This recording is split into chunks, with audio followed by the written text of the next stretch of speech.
a vereadora Rose Frigieri pela propositura, que é um tema muito atual e, em especial, a autora principal, a vereadora Estela. Cumprimentar os demais colegas pelo debate respeitoso. Acho que a gente faz a construção dessa forma, embora nós tenhamos divergências, temos que apresentar saídas, a oposição no seu local e a gestão, vereador Fiuza, tentando gerir a cidade e cumprindo os compromissos assumidos em campanha. E essa é a nossa cobrança, que sejam cumpridos os compromissos da campanha.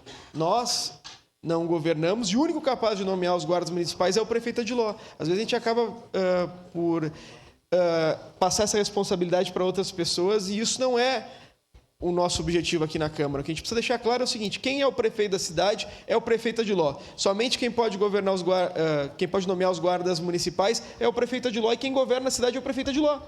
Não é a gente, não é a bancada do PL, não é a bancada do PT, não é a bancada dos outros partidos de oposição. Quem governa é o partido PSD do prefeito Adiló, do Neril Carteiro, do chefe de gabinete, da maioria dos secretários. Esse é o prefeito da nossa cidade. Aproveitar a oportunidade para cumprimentar os representantes da nossa orquestra de sopros municipal, que se encontram aqui no plenário.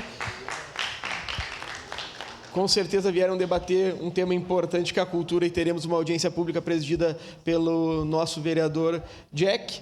E por fim, presidente, eu adorei a última apresentação que eles fizeram junto do Ney Lisboa, maravilhosa, na UX Teatro. Agora tem que aumentar o jeton para não ter mais 5 músicas, tem que ter 10, né, Beto, né, pessoal? Tem que aumentar o investimento, porque senão a gente vai ter que ficar, como tiveram que ficar na última oportunidade, repetindo música porque não tem investimento para ensaiar. Muito obrigado pela presença de vocês.